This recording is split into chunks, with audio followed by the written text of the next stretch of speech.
E aí, moçada, tudo bem? Tudo certo com vocês?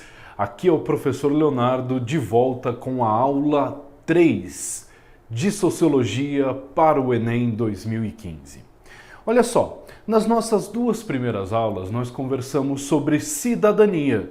Conversei com vocês sobre o que é cidadania na teoria e como a gente pode entender a cidadania na prática. Lembrando então, resumindo a nossa conversa das duas primeiras aulas, que a cidadania como um todo, então é uma constante luta.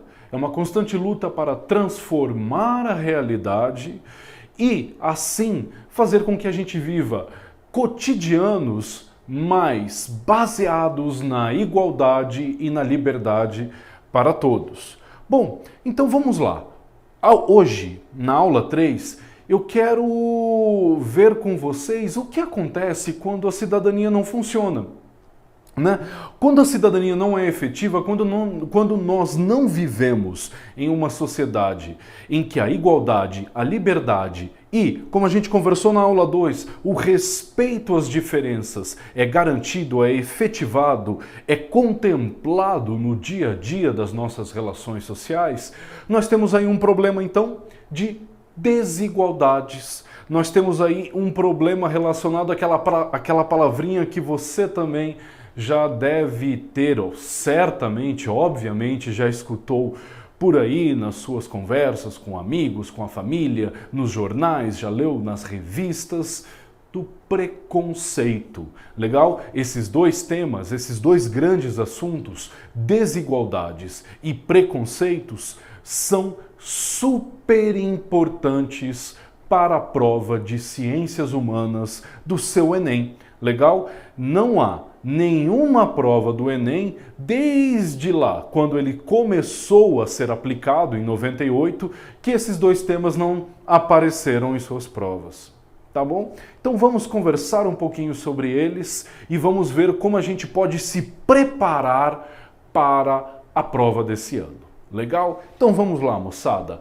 Tá aí a grande área de Ciências Humanas, essa prova com 45 questões que você vai enfrentar no primeiro dia do seu Enem, e a Sociologia entrando nessa grande área com hoje o tema das desigualdades e dos preconceitos. E olha lá a matriz, nunca se esqueça dessa matriz, eu estou relembrando dela para você em todas as nossas aulas e você deve, como eu te pedi na nossa primeira aula, ir lá para a matriz, encontrar ela na internet, o INEP, o Instituto do Ministério da Educação, que prepara, que cuida da prova do Enem, oferece lá na sua página a matriz de habilidades e competências do Enem. Então busca ela lá e estão aí, ó, as duas habilidades que nós vamos tratar hoje. Habilidades relacionadas ao tema das desigualdades e do preconceito. Habilidade 20. Selecionar argumentos favoráveis ou contrários às modificações impostas pelas novas tecnologias à vida social e ao mundo do trabalho. Olha só, vamos conversar um pouquinho sobre essa habilidade aqui. Pessoal, lembra que eu falei para vocês que o Enem está interessado em saber se você sabe aplicar os seus conhecimentos? Se você sabe intervir na realidade social utilizando os conhecimentos adquiridos? Pois bem, lembro você também que na sua redação, uma das grandes particularidades da prova do Enem, na redação, é a proposta de intervenção social. Professora Cleusa já deve ter trabalhado com vocês. Geralmente, os outros vestibulares não pedem este quesito. O que nós podemos fazer para mudar aquela realidade? Como nós podemos intervir na realidade social procurando modificar aquele problema, aquela situação, aquela realidade? O Enem pede que você seja um político, não é? Que você ofereça propostas de intervenção social.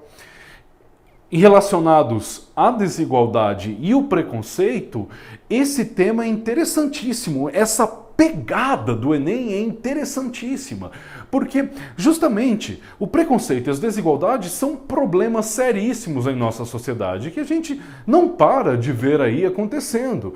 Então, o que nós podemos fazer?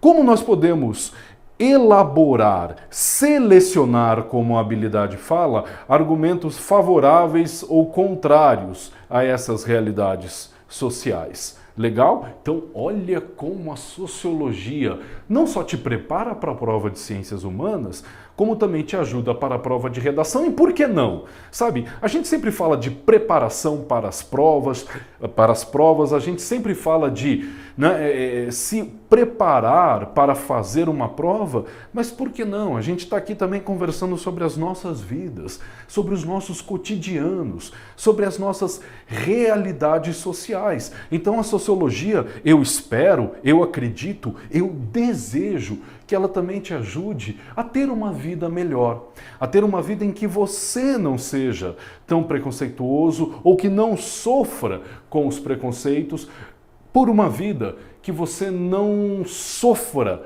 com as desigualdades e que você não contribua tanto assim para que essas desigualdades sejam aprofundadas, sejam maiores do que já são. Legal? Então, vamos pensar também em nossos futuros como cidadãos enquanto nós estudamos a sociologia. Segunda habilidade que eu quero levantar com vocês hoje.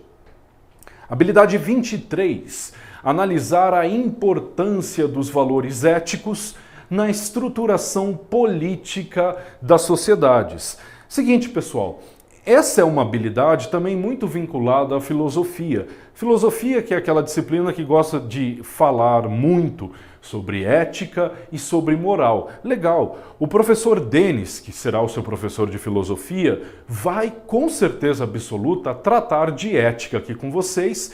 E eu deixo para ele explicar para vocês o que é ética. E aí, tua parte lá no nosso combinado. Você tem que relacionar a aula dele com a minha aula e fazer os vínculos dessas conversas.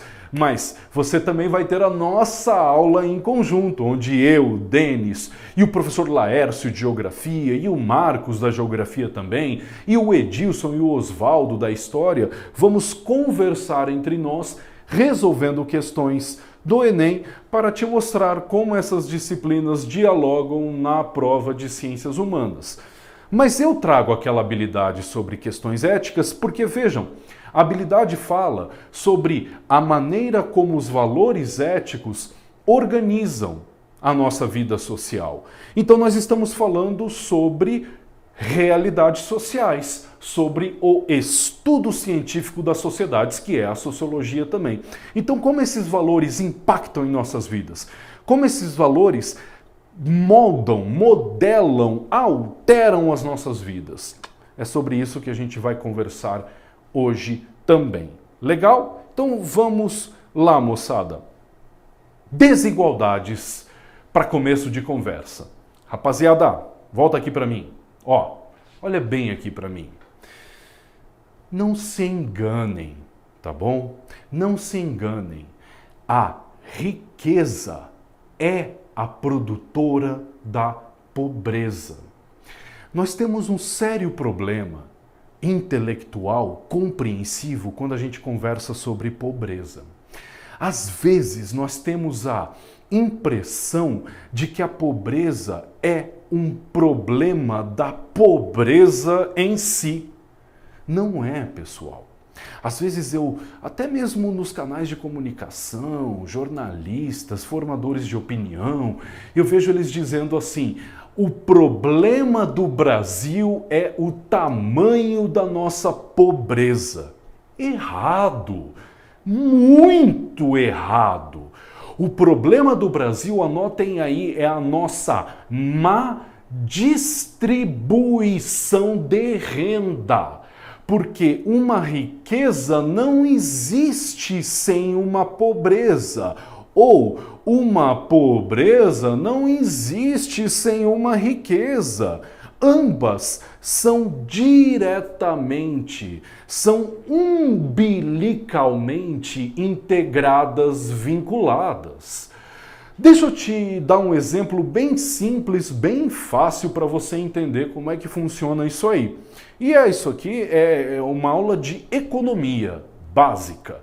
Se você preferir, uma aula de matemática bem simples.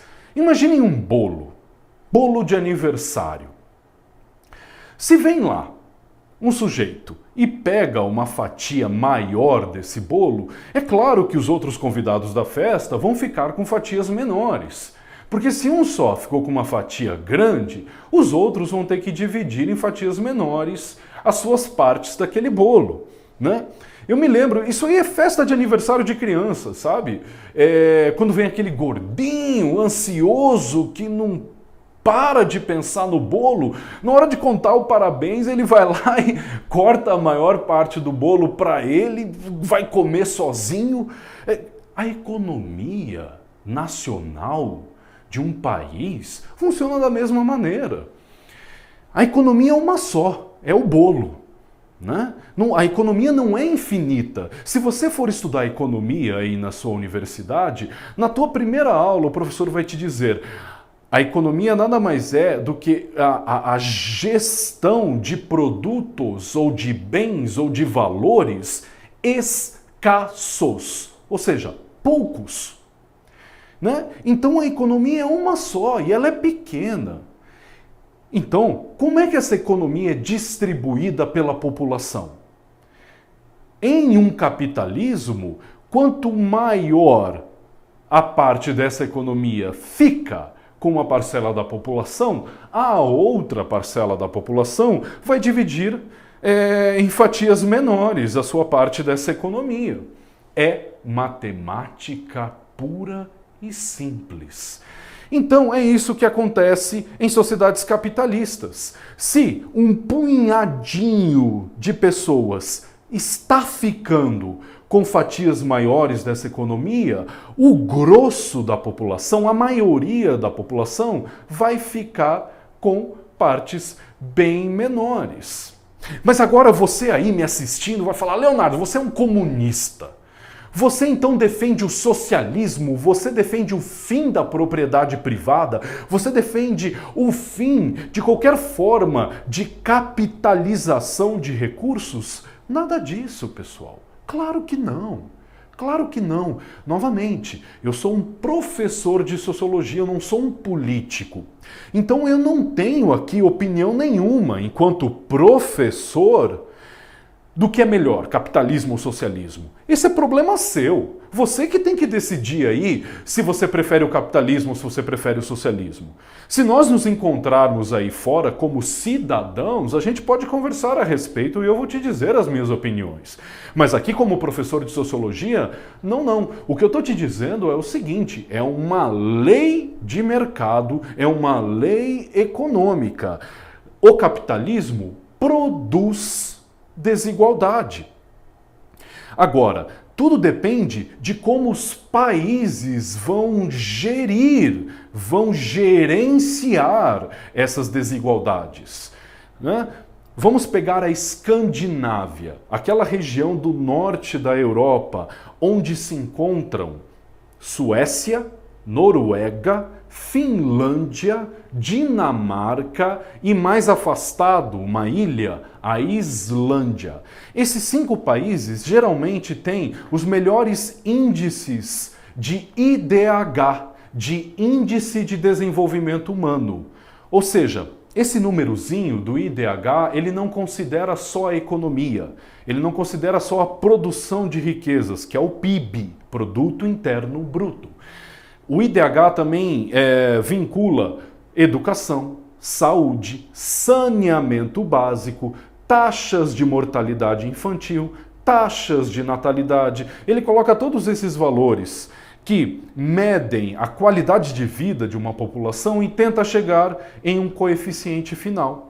Bom, os melhores IDHs estão na Escandinávia. A Noruega está sempre primeiro, sempre seguida da Suécia, da Finlândia. A Finlândia tem o melhor sistema educacional, segundo os especialistas. A Islândia também tem um belo sistema educacional, um ótimo IDH.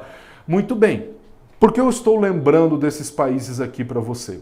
Porque esses países, por razões políticas, históricas, demográficas, eles conseguiram resolver os problemas de desigualdade que eles têm lá. Eu não estou dizendo para vocês que eles não têm desigualdades. Claro que eles têm. Claro que eles têm. Só que aqui está a diferença deles com o Brasil, por exemplo. Lá, a distância entre o mais rico e o mais pobre é pequena. A distância entre o rico e o pobre é menor do que é aqui no Brasil.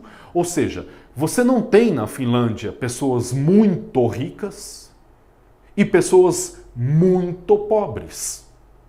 Então, aparentemente, é isso que a história desses países nos diz, é mais fácil você controlar problemas de desigualdade que se relacionam à distribuição de renda em países onde a sociedade é mais ou menos de meio, é uma sociedade de classe média, com boa qualidade de vida. Agora, o que acontece aqui no Brasil? Enquanto você tem pessoas que têm uma estrutura de vida enorme, você tem pessoas que vivem como noruegueses, que vivem como belgas, que vivem como os mais ricos do Canadá, dos Estados Unidos, da França, da Inglaterra, você tem uma outra parte da população que vive como os habitantes da Somália, da Etiópia, da Eritreia, né, da Serra Leoa, do Haiti, o país mais pobre das Américas, enfim, pessoas que vivem em uma situação extremamente precária. Elas não têm casas dignas, elas não têm saneamento básico, ou seja, elas não têm água encanada e esgoto encanado, elas não têm acesso a uma boa educação, a uma boa saúde pública. Então esse é o problema do Brasil. O problema nosso aqui é a distância entre ricos e pobres. Ou seja, nós não estamos conseguindo gerenciar tão bem assim as desigualdades que o capitalismo produz. Então esse é o dado sociológico para você. Legal? Desigualdade sempre vai existir. E, aliás, os países que já foram socialistas durante a Guerra Fria, liderados pela então União Soviética, que hoje se resume à Rússia, aqueles países do leste europeu ou Cuba, por exemplo, eles tinham também as suas desigualdades. Então, desigualdade sempre vai existir. A questão é como é que essas desigualdades vão ser gerenciadas. Porque se você deixar elas aumentarem muito, você vai ter problemas. Então, é isso que eu tentei resumir aqui para você nesse slide, ok? Como está resumido aí para vocês, o meu exemplo do bolo. Então, deem uma olhada lá e lembrem-se, então, que o nosso problema está na diferença da distribuição de renda, de como a economia é dividida entre a população. Então vamos lá, né? Já que a gente entendeu esse conhecimento, esse conteúdo, vamos resolver uma questãozinha do Enem para consolidar o nosso conhecimento. Agora, ó, antes de ir para essa questão bem interessante, eu quero que você anote um nome aí. Quem nos explicou isso pela primeira vez, todo esse conhecimento que eu elaborei para vocês aqui, foi um filósofo alemão que também é considerado o pai da sociologia. É um sujeito chamado Karl Marx. Legal? Anotem esse nome aí, ó. O Marx, pessoal. Cuidado, muitos de vocês conhecem o Karl Marx como o pai do socialismo. E é verdade, ele escreveu um livro chamado Manifesto Comunista junto com seu amigo Friedrich Engels e é basicamente o manual do Partido Socialista e que até hoje é seguido por muitos partidos socialistas e comunistas aí mundo afora.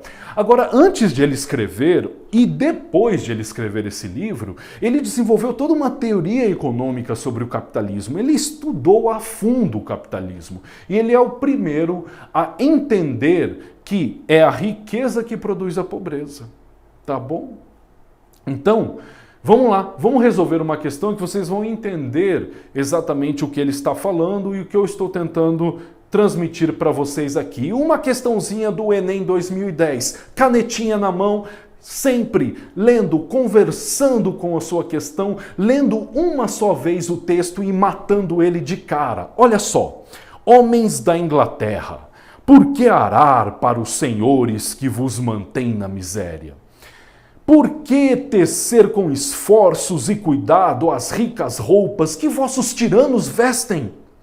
Por que alimentar, vestir e poupar do berço até o túmulo esses parasitas ingratos que exploram vosso suor, que bebem vosso sangue? Então, se você é um bom leitor, você já percebeu que esse texto tem um tom poético e ele está tentando dizer o seguinte, ele está conversando com os trabalhadores, com os pobres da Inglaterra e está dizendo o seguinte, olha, por que vocês estão trabalhando para quem os explora? Para que você está gastando todo o teu suor, toda a sua energia para quem suga o seu sangue? Vocês entenderam essa brincadeira do texto?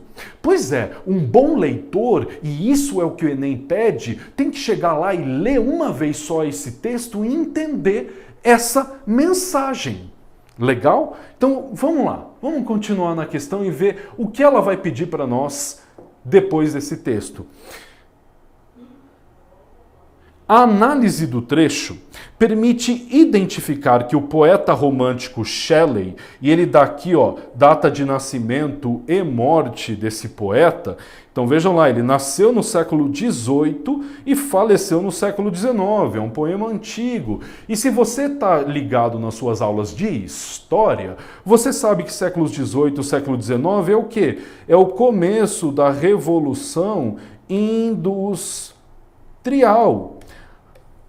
É a passagem do feudalismo para o capitalismo, propulsionada pelo surgimento das máquinas, das fábricas, da Revolução Industrial, sobretudo na inglesa, na sociedade inglesa. E ele vai te dizer aqui, o poeta romântico Shelley registrou uma contradição, que eu acabei de explicar para vocês, nas condições socioeconômicas da nascente classe trabalhadora inglesa durante a Revolução Industrial. Tal contradição está identificada. Que contradição é essa? É isso que ele está te pedindo nessa questão. Que contradição é essa que o poema exprime? Vamos lá. Na pobreza dos empregados, que estava dissociada da riqueza dos patrões? Como assim? Eu acabei de falar para você, você não pode pensar a riqueza separada da pobreza. E é isso que o texto do Shelley diz. Por que você trabalha para quem te explora? Porque o teu trabalho está gerando riqueza para ele e não para você. Ora, então, errada A. B. No salário dos operários, que era proporcional aos seus esforços na indústria, mas, meu Deus do céu, se fosse proporcional, ele estaria ganhando pela quantidade de esforço que ele faz. Mas, segundo o Shelley, o cara está trabalhando e está recebendo muito pouco por isso. Que o grosso do trabalho dele está ficando com o seu patrão, com o seu senhor, tá bom? Então, errada B. Na burguesia, que tinha seus negócios financiados pelo proletariado, pessoal, se você está estudando história, se você tem um mínimo de conhecimento, não tem como a burguesia ter os seus negócios financiados pelo proletariado, que são os trabalhadores. A palavra proletariado vem de prole. São as pessoas que usam seus filhos, a sua prole, para trabalhar também. O cara é pobre, não tem dinheiro nenhum, isso era muito comum no passado, ele tinha filhos, porque esses filhos trabalhariam junto com ele para a família e gerariam renda também. Então daí a palavra proletariado. Mas claro que não, esses caras eram pobres de marré, bolso furadaço, não tinham onde cair morto. Como é que eles iam financiar a construção de grandes fábricas, das quais os burgueses eram os donos? Isso aqui é uma alternativa absurda, erradíssima. D, no trabalho, que era considerado uma garantia de liberdade, mas se você leu o texto, você percebeu que o Shelley trata os trabalhadores como quase escravos. Então, possível, né? Finalmente, a correta está aqui na E, na riqueza, que não era usufruída por aqueles que a produziam, ok? É isso, pessoal, que o Karl Marx nos ensina. A riqueza, ela é produzida pelos trabalhadores, pelo trabalho. Mas quem no capitalismo lá dos séculos 18 e 19 ficava com essa riqueza eram os patrões. É por isso que o Karl Marx foi indicar, foi propor um outro modelo social, o socialismo e o comunismo. Mas cuidado! Se o modelo socialista é uma coisa que a gente deixa para lá e que a gente pode discutir em outra aula, outra coisa é a análise que o Karl Marx fez do capitalismo. E é ele que nos indicou essa contradição inerente no seio, no centro do capitalismo. Ok? O capitalismo, quanto mais riqueza gera, mais pobreza gera. Legal? É isso que o Marx chamou de materialismo histórico. Ao longo da história, nós temos que estudar as relações de produção para entender como uma sociedade funciona. Tá bom? E rapidinho, pessoal, para não perder aqui a conversa sobre o preconceito. Então, esses problemas que surgem com a cidadania, com a falta de cidadania, além das desigualdades, nós temos esses estereótipos negativos, como eu estou chamando aqui para você. Esses estereótipos negativos que inferiorizam diversos grupos e classes sociais. Então é isso, moçada, um conhecimento sociológico muito importante para você. O preconceito é muito mais uma acusação. É quando alguém aponta para alguém e diz: você é pior do que eu. Por quê? Porque você é negro, porque você é mulher, porque você é gay, porque você é pobre, porque você é estrangeiro, porque você é imigrante ilegal, enfim, porque você é punk, porque você é metaleiro, porque você lê mangá, porque você é gordo, porque você é anoréxico, enfim, o preconceito ou o bullying, como ficou muito conhecido aí nos âmbitos escolares, é quando alguém acusa alguém de alguma coisa. E por essa acusação ele inferioriza essa pessoa, ele diminui essa pessoa. E é claro, nós temos problemas imensos que surgem daí, porque trata-se de uma violência discursiva, simbólica, mas também de muitas vezes uma violência física, que parte para a violência física. Basta a gente lembrar do maior preconceito desses, daquele que fez a humanidade mais sofrer em sua história, que é o Holocausto nazista.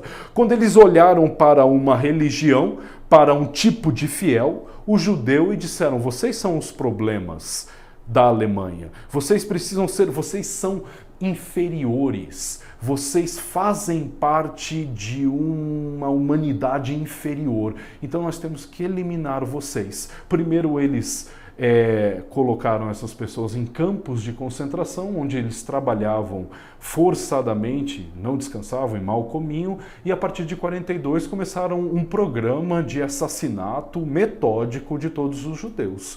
Estima-se que mais ou menos 1.500.000 pessoas morreram nos campos de concentração do nazismo. Então olha só onde isso pode chegar. Complicada a situação, né? Então, é isso aí, pessoal. Para arrematar rapidinho, o Enem 2010 trouxe uma questão sobre essa relacionada ao homossexualismo. E a questão dizia assim, vou ler bem rápido e só mostrar para vocês o gabarito dela e depois vocês retomam ela. Vão lá, encontrem a prova de 2010 no site do INEP, vinculado ao Ministério da Educação. Leiam as provas antigas do Enem, resolvam essas provas. Então, pecado nefando era a expressão correntemente utilizada pelos inquisidores para a sodomia, que é o homossexualismo. Nefandos, o que não pode ser dito. A Assembleia de Clérigos reunida em Salvador em 1707 considerou a sodomia tão péssimo e horrendo crime, tão contrário à lei da natureza, que era indigno de ser nomeado, e por isso mesmo, nefando. E aí vem um texto 2, um texto do presente. O número de homossexuais assassinados no Brasil bateu o recorde histórico em 2009. De acordo com o relatório anual de assassinato de homossexuais, LGBT, lésbicas, gays, bissexuais e travestis, nesse ano de 2009 foram registrados 195 mortes por motivação homofóbica no país, o que eu acabei de falar para vocês, onde a violência do estereótipo do preconceito recai em uma violência física. A homofobia é a rejeição e menosprezo à orientação sexual do outro e, muitas vezes, expressa-se sob a forma de comportamentos violentos. Os textos indicam que as condenações públicas, perseguições e assassinatos de homossexuais no país estão associadas a... A resposta, pessoal, está na D, tá bom? Tá lá, ó. Há um passado histórico marcado pela demonização do corpo e por formas recorrentes de tabus e intolerância. Esse é o preconceito que os homossexuais sofreram no passado e, infelizmente, ainda sofrem. Tá bom, moçada? A gente continua as nossas conversas sobre isso enquanto conversamos sobre outros temas. Legal? Bons estudos para vocês. Até a próxima. Valeu. Tchau, tchau.